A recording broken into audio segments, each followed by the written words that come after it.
Hello friends, मैं प्रदीप शर्मा आप सभी का एक बार फिर स्वागत करता हूं MMKP यूट्यूब चैनल पर। तो आइए स्टार्ट करते हैं हम आज नया टॉपिक, जो कि टॉपिक का नाम है ट्रिग्नोमेट्री फंक्शन। ट्रिग्नोमेट्रिक के अंदर हम आज पहुंचने वाले हैं, स्टार्टिंग करेंगे आज। देखिए, फंक्शन किसे कहते हैं और ट्रिग्नोमेट्री फंक्शन क्या होते हैं, उन पर आज हम कुछ चर्चा करेंगे। मैंने ये बताया था आपको ट्रिग्नोमेट्री के बारे में कि ट्रिग्नोमेट्री जो आपके पास होती है वो आपके पास ट्री से मिलकर बनी होती है, और ट्री के अंदर क्या होता है, 3 लाइन से कोई डायग्राम बनाया जाता है। उसके अंदर जब 3 लाइन होंगी तो 2 लाइन भी होंगी, 2 लाइन होंगी तो इंटरसेक्ट भी करेंगे, इंटरसेक्ट करेंगे तो एंगल बनेगा। तो कहीं ना कहीं हम एंगल की बात भी करने वाले होंगे, और थीटा वहाँ पर हम रिप्रेजेंट करेंगे एंगल के लिए। चलिए बात करते हैं।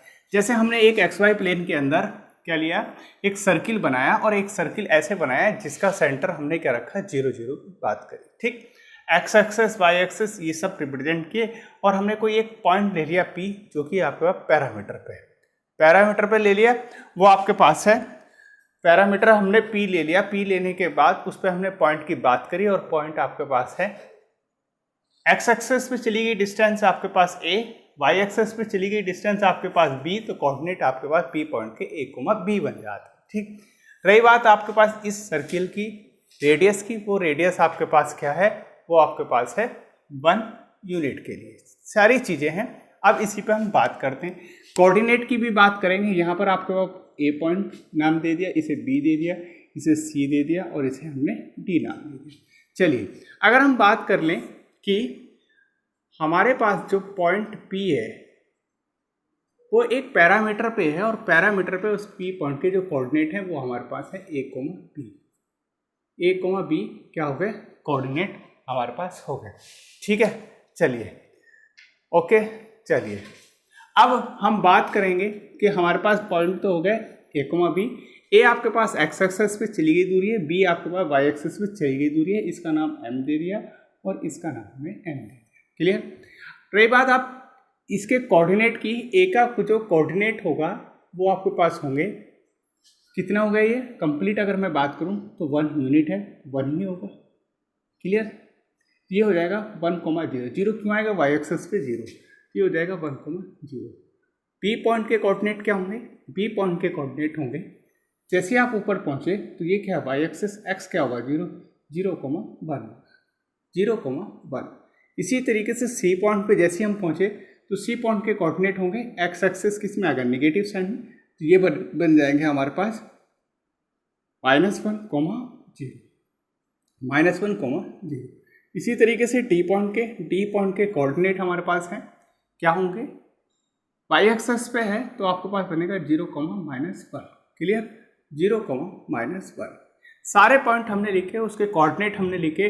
तो हमने ये देखा एक्स एक्सेस पे इधर पहुंच रहे हैं तो प्लस की बात कर रहा है, इधर आ रहे हैं तो हम माइनस की कर रहा है, उधर पहुंच रहे हैं तो वाई हमारे पास किसकी बात कर रहा है, प्लस की बात कर रहा है, और नीचे जा रहा है तो वाई किसकी बात कर रहा है, निगेटिव की कर।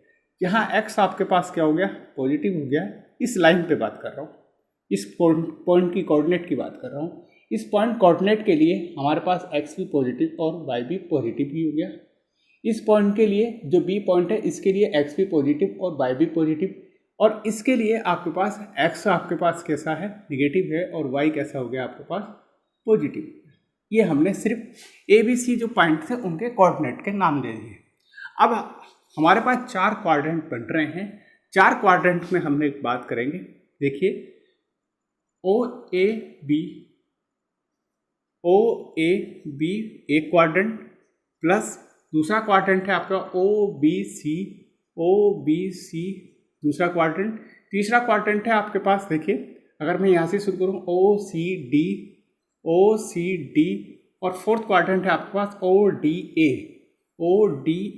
तो देखिए, फर्स्ट क्वाड्रेंट की अगर हम बात करें, फर्स्ट क्वाड्रेंट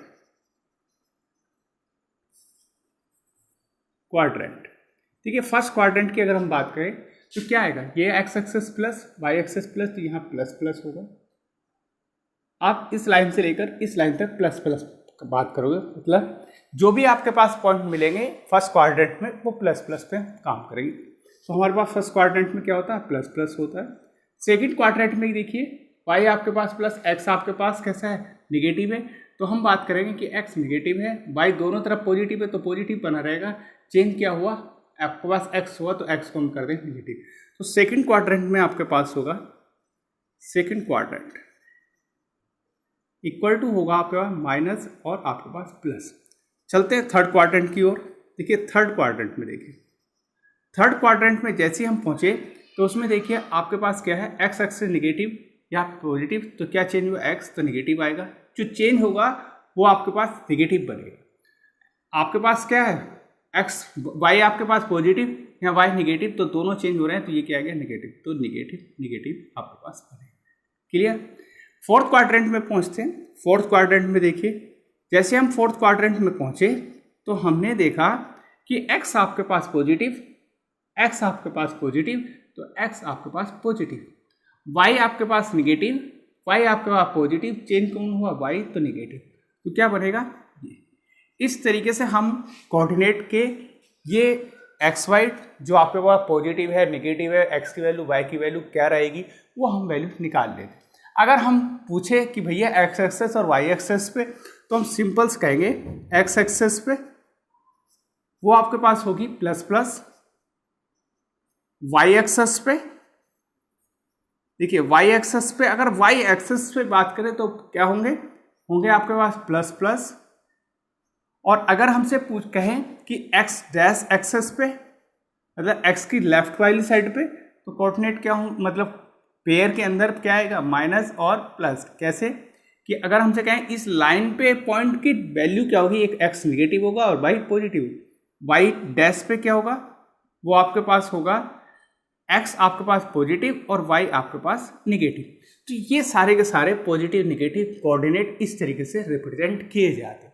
अब P पॉइंट जो है आपके पास ये किस में है, फर्स्ट क्वाड्रेंट में।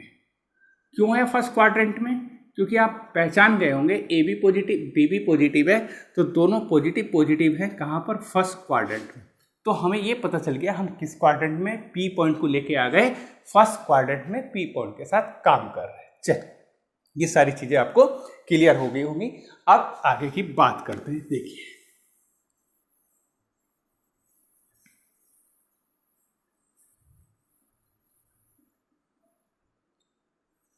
चलिए बात आगे की बढ़ाते हैं, और हम बात कर रहे हैं किससे, अपने सर्किल से, जिसकी आपके पास रेडियस क्या है 1 है। चलिए यहाँ हमारे पास था ये निगेटिव, अब इसकी रेडियस क्या है,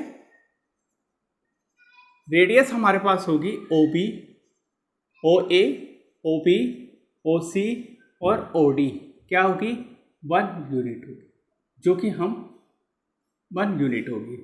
क्लियर, सबके लिए रेडियस सेम होती है इसलिए 1 यूनिट होगी। OP भी आपके पास क्या है, रेडियस ही है, इसके लिए इसकी वैल्यू भी क्या होगी 1 यूनिट ही होगी। अब आप P पॉइंट पे खड़े हो गए, और P पॉइंट पे खड़े होकर आपने देखना स्टार्ट किया x एक्सिस पे, तो आपने एक परपेंडिकुलर लंब डाल दिया। जैसे आपने परपेंडिकुलर लंब डाला तो हम सीधा सीधा ये कहेंगे कि भैया PM आपके पास परपेंडिकुलर हो गया किस पे, OA पे। क्लियर। इसी तरीके से आपने P की से खड़े होकर देखना स्टार्ट किया किसे, y की लाइन, y एक्सिस की। तो जैसे y एक्सिस को देखा तो आपके पास फिर एक परपेंडिकुलर लंब बना PN, जो किसके ऊपर है, वो आपके पास है O और P पे, मतलब y एक्सिस पे। y एक्सिस पे है तो हम ये कहेंगे कि हमारे पास जो डिस्टेंस होगी PM कहाँ पर है, x एक्सिस पे, तो OM इक्वल टू होगी A, और ON आपके पास कितनी हो गई, B हो गई। सिंपल सी बात समझिए, क्लियर हो गई।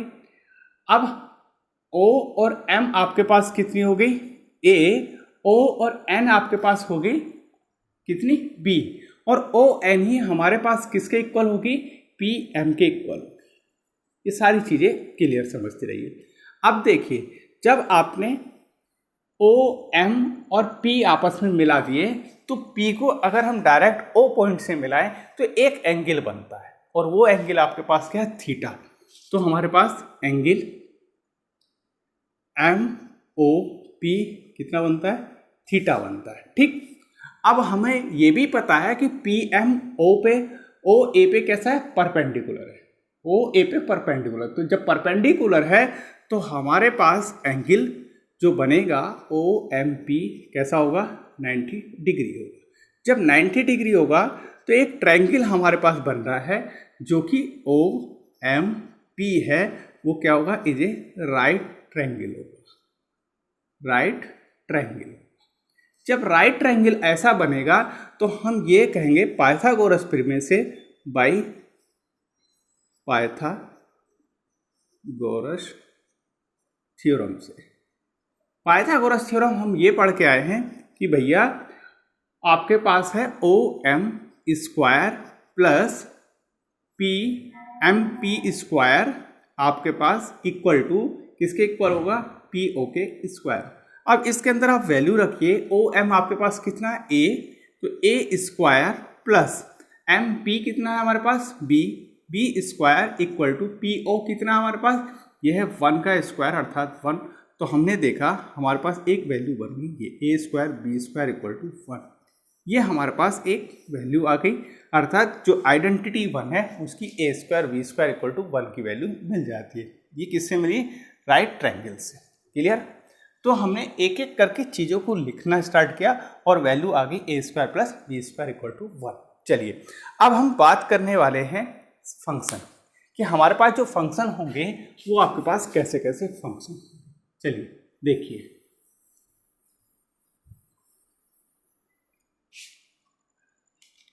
हमने ये देख लिया कि A square plus B square equal to 1 होती है वैल्यू। अब ये वैल्यू आई कैसे, ये सारी चीज़ें हमने बना ली। अब हम अगर बात करें इस ट्रायंगल की, तो इस ट्रायंगल में से ये सारी वैल्यू निकल के आई OM, और आपके पास क्या है P है, इसकी डिस्टेंस A है और इसकी डिस्टेंस आपके पास B है, और ये हमारे पास 1 यूनिट है। क्लियर, ये सब आप जान गए अब जैसे हमने बताया।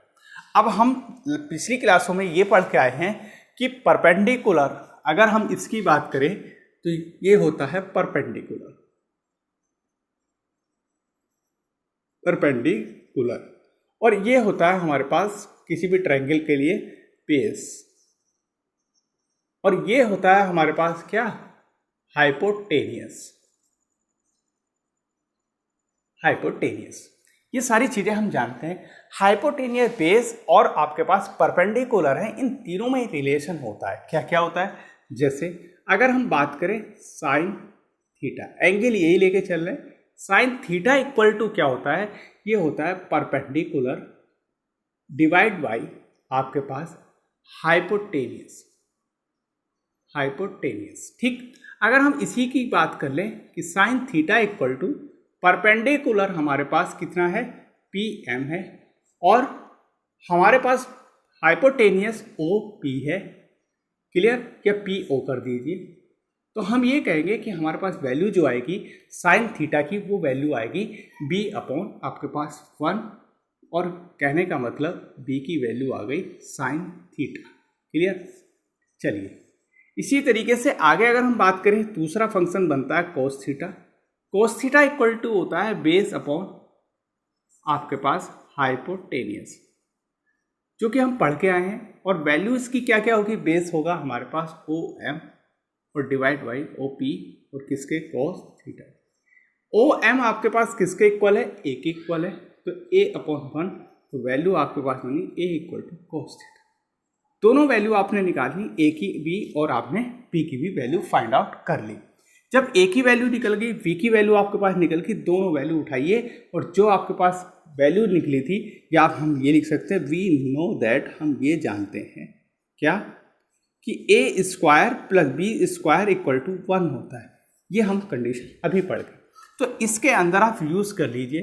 देखिए, यूजिंग A इक्वल टू क्या है, cos theta, and B equal to sine theta का यूज करेंगे इन इक्वेशन इसमें। ठीक, इन अबव इक्वेशन जैसे ही आप इसमें पुट करोगे तो आपके पास A के स्थान पे आएगा cos square theta plus sine square theta और इक्वल टू 1। ये आपके पास जो आइडेंटिटी बनी, जो कंडीशन बनी, साइन स्क्वायर थीटा या cos square theta equal to 1, very very important identity होती है। फर्स्ट आइडेंटिटी यहीं से स्टार्ट हो जाती है। कहीं अगर ज़रूरत पड़ेगी तो हम इसी की वैल्यू की यूज़ करेंगे। ठीक, वेरी वेरी इंपॉर्टेंट है, याद रखना इसके लिए। तो क्या होती है cos theta plus sine square theta equal to 1। अब अगर आप इसे इस तरीके से भी लिखोगे तब भी ये आइडेंटिटी सही ही मानी जाएगी। ध्यान ये रखना, थीटा यहाँ एंगल है, थीटा यहाँ होगा, ऐसा नहीं हो सकता कि ये साइन स्क्वायर थीटा हो जाए और ये कॉस स्क्वायर फाई हो जाए, मतलब अलग अलग एंगल नहीं हो सकते, नहीं तो ये आइडेंटिटी नहीं बनी। तो आइडेंटिटी जो होगी सिर्फ और सिर्फ ये आइडेंटिटी होगी। तो फर्स्ट आइडेंटिटी आपके सामने बनती है इसी सर्किल की हेल्प से, ट्रायंगल की हेल्प से इतना काम किया। चलिए और भी आइडेंटिटी बनाते हैं, कैसे बनती है बात करते हैं। देखिए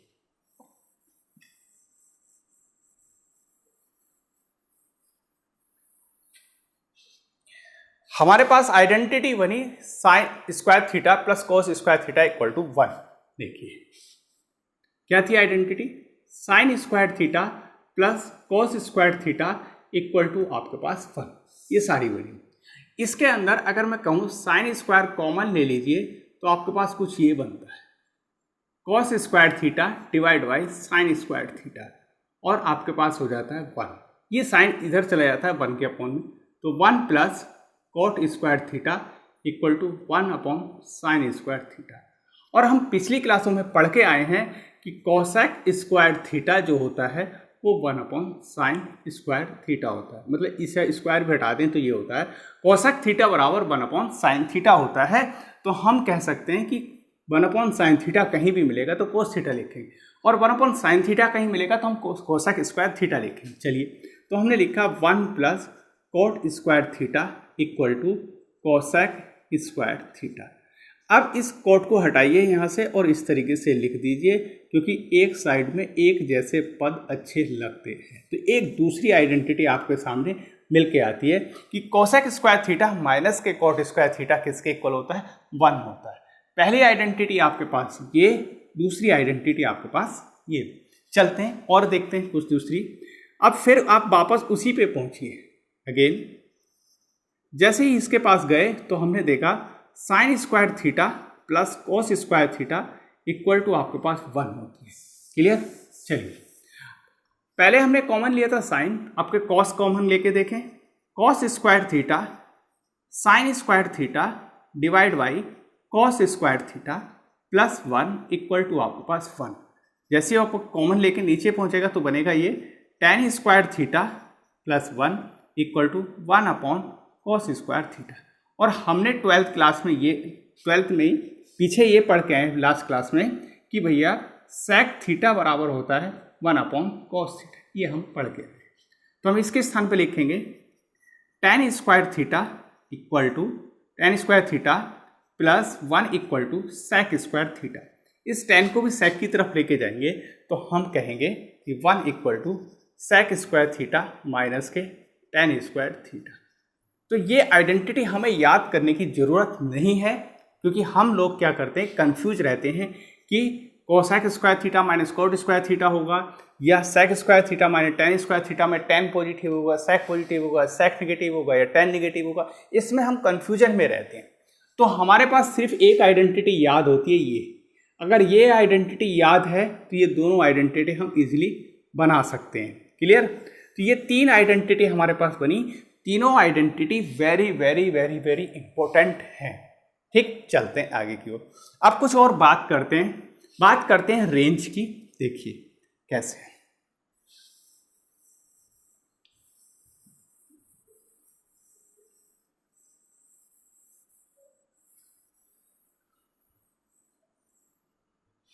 देखिए हम लोग ये समझ गए कि आपके सामने सारी ए की वैल्यू और बी की वैल्यू हम निकाल के गए कि हमारे पास ए इक्वल टू होता है कॉस थीटा और बी इक्वल टू होता है साइन थीटा। ये सब हम अभी बता के गए कि भैया ए इक्वल टू होगा साइन थीटा और बी इक्वल टू होगा हमारे पास कॉस थीटा।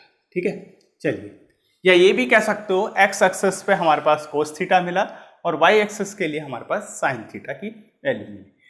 अगर हम बात करें एक्स एक्सिस की, जिधर ए है, वापस ये भी आपके पास इधर ए जाएगा, तो ए आपके पास ये, ए ही आपके पास ये, तो हमारे पास ए की डिस्टेंस या ए की जो लिमिट होगी वो आपके पास कहाँ से कहाँ तक जाएगी। यहाँ आपके पास मैक्सिमम कितनी हो जाएगी, ए की 1 हो जाएगी, और यहाँ आपके पास 1 हो जाएगी, तो हम ये कहेंगे जो a होगा आपके पास ये, उसकी maximum limit, maximum for a small a क्या होगी, आपके पास होगा -1 टू आपके पास प्लस, यानी -1 से +1।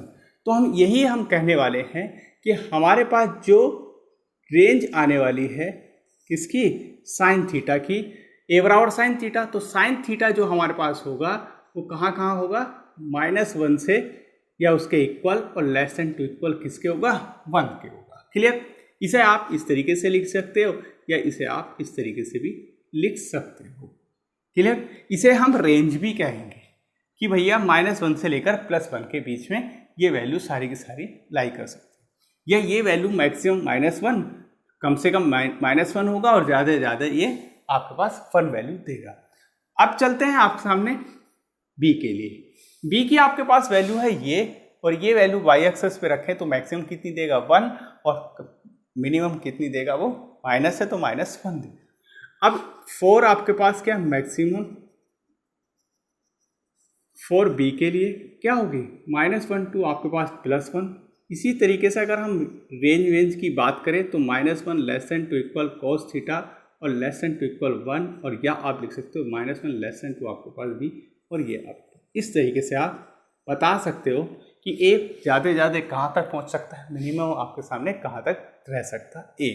चलिए, ये तो थी बात आपके पास इन सब की कि हमने ये बताने की कोशिश करी a हमारा कहाँ से कहाँ तक जाएगा, b हमारा कहाँ से कहाँ तक जाएगा, ये सारी की सारी बात हमने बताने की कोशिश करी। चलिए और भी बात करते हैं, कैसे, जैसे हमारे पास कोऑर्डिनेट हैं, ये थीटा अगर मिला दिया जाए x एक्सेस पे तो आपके पास ये x एक्सेस पे यहाँ थीटा बराबर 0 हो जाएगा, और थीटा यहाँ क्या हो जाएगा, थीटा बराबर यहाँ π/2 हो जाएगा, और थीटा आपके पास यहाँ C पॉइंट पे कितना हो जाएगा, पाई हो जाएगा, और थीटा की अगर यहाँ बात करें D पॉइंट पे तो थीटा इक्वल टू कितना हो जाएगा, 3π/2 होगा, और थीटा वापस अगर यहीं पॉइंट पे बात करें तो थीटा आपके पास यहीं वापस पॉइंट पे कितना हो जाएगा, 2π आपके पास वैल्यू बनेगी।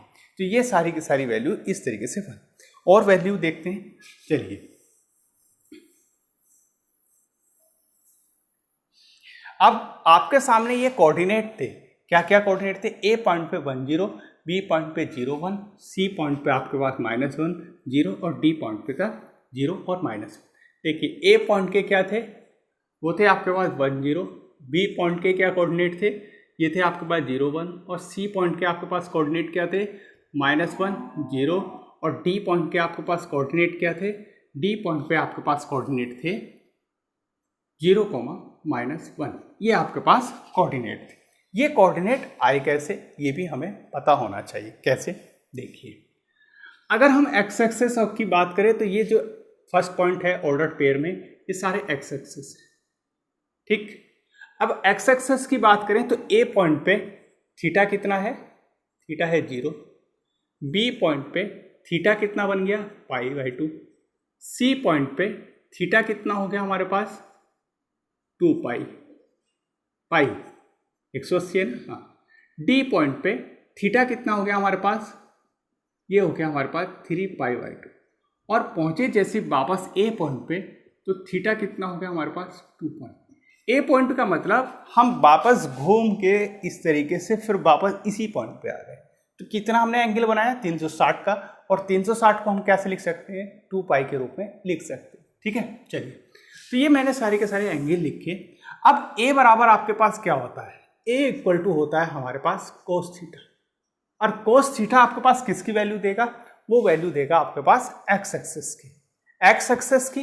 x एक्सेस का मतलब फर्स्ट आपके पास ऑर्डर पेयर में जो फर्स्ट एलिमेंट होगा उसकी वो वैल्यू देगा। कहने का मतलब ये है a बराबर cos थीटा है, b बराबर हमारे पास sin थीटा। तो ये आपके पास किससे हम कहेंगे, ये x एक्सेस को रिप्रेजेंट कर रहा, और ये आपके पास किसे रिप्रेजेंट कर रहा है, y एक्सेस। कहने का मतलब ये है कि y एक्सेस पे क्या है, b चल रहे हैं, और x एक्सेस पे क्या चल रहे हैं, हम a चल रहे हैं। ये हमारे पास बात है। चलिए, अब थीटा बराबर अगर हम 0 रखते हैं, थीटा बराबर 0, चलिए थीटा इक्वल टू अगर हम 0 की बात करें तो हमारे पास cos थीटा या cos 0 की वैल्यू क्या आती है, 1 आती है। ये किसकी वैल्यू होती है, ये हमारे पास ए की वैल्यू होती है। तो ए की वैल्यू कितनी आ गई 1। 1 आपके पास किसके अंदर रखा, ए पॉइंट पे पहला एलिमेंट 1 ही रखा हुआ। ठीक, आगे चलें। थीटा बराबर हम बात कर लेते हैं π/2 की।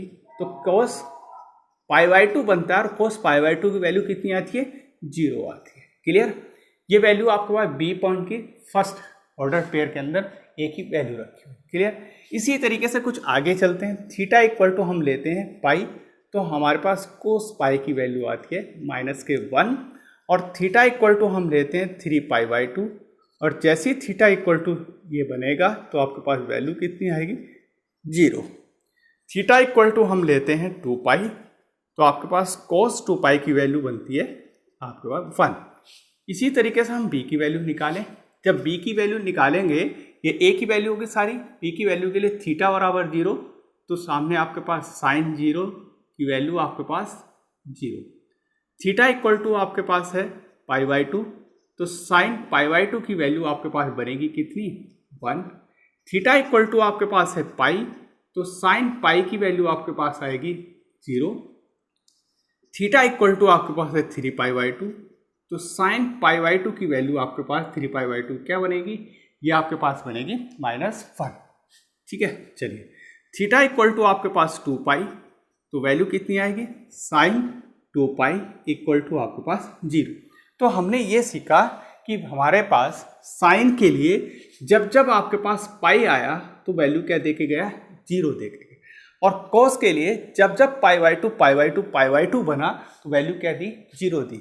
अब हम अगर यहाँ बात करें कि इफ़ यदि थीटा इक्वल टू आपके पास, चलिए यही बात कर लेते हैं, साइन थीटा इक्वल टू अगर मैं लिख देता हूँ 0, तो 0 कब देगा, तो हम कहेंगे sine theta equal to sine n π, मतलब n π का मतलब हम कहेंगे कि n आपके पास इंटीजर नंबर है, आप नंबर दीजिए, पाई के मल्टीपल में पाई में जितनी वैल्यू आएंगे साइन सब पे 0 देगा, तो थीटा आपके पास क्या हुआ n π।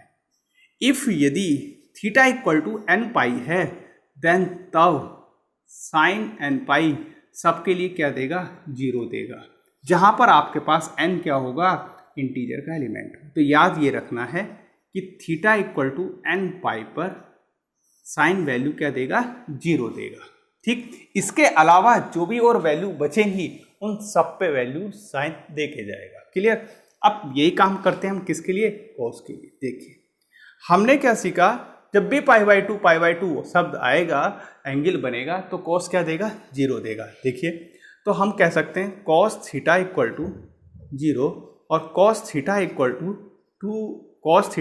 टू कॉस 2n+1 और π/2।